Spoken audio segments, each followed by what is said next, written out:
40 से 42 की घरेलू स्त्री थी सुधा। भरा पूरा परिवार था। धन धान्य की कोई कमी नहीं थी। सुधा भी बहुत खुश थी अपने घर संसार में, लेकिन कभी कभी अचानक बेचैन हो उठती। इसका कारण वह खुद भी नहीं जानती थी। पति उससे हमेशा पूछते कि उसे क्या परेशानी है, पर वह इस बात का कोई उत्तर नहीं दे पाती। तीनों ही बच्चे बड़े हो गए थे। सबसे बड़ा बेटा इंजीनियरिंग के तीसरे वर्ष में, मंझला पहले वर्ष में और छोटा 10वीं में था। तीनों ही किशोरावस्था में थे। अब उनके रुचि के विषय अपने पिता के विचारों से ज़्यादा मेल खाते थे।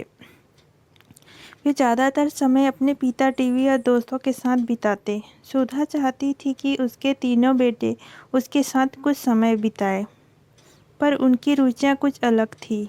अब वे तीनों ही बच्चे नहीं रह गए थे। धीरे धीरे वे पुरुष बनते जा रहे थे। एक सुबह सुधा ने अपने पति से कहा, मेरी खुशी के लिए आप कुछ करेंगे? पति ने कहा, हाँ हाँ, क्यों नहीं, तुम कहो तो सही। सुधा सहमते हुए बोली, मैं एक बेटी गोद लेना चाहती हूँ। पति को आश्चर्य हुआ, पर सुधा ने कहा, सवाल जवाब मत करिएगा प्लीज़। तीनों बच्चों के सामने भी यह प्रस्ताव रखा गया। किसी ने कोई आपत्ति तो नहीं की, पर सबके मन में सवाल था, क्यों? जल्द ही सुधा ने 1.5 महीने की एक प्यारी बच्ची को अनाथ आश्रम से गोद ले ली। 3 बार मातृत्व का स्वाद चखने के बाद भी वह आज उसमें वात्सल्य की कोई कमी नहीं थी।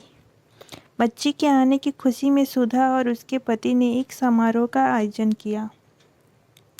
सब मेहमानों को संबोधित करते हुए सुधा बोली, मैं आज अपने परिवार और पूरे समाज के क्यों का जवाब देना चाहती हूँ।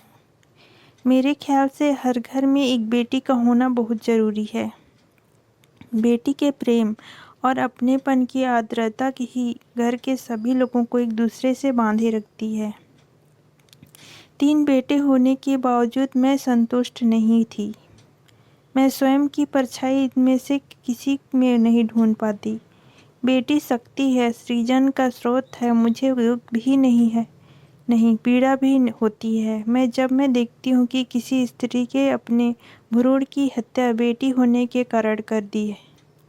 मैं समझती हूँ मेरे पति का वंश जरूर मेरे तीनों बेटे बढ़ाएंगे, पर मेरे मातृत्व का वंश तो एक बेटी ही बढ़ा सकती है। दोस्तों, अगर कहानी अच्छा लगे तो चैनल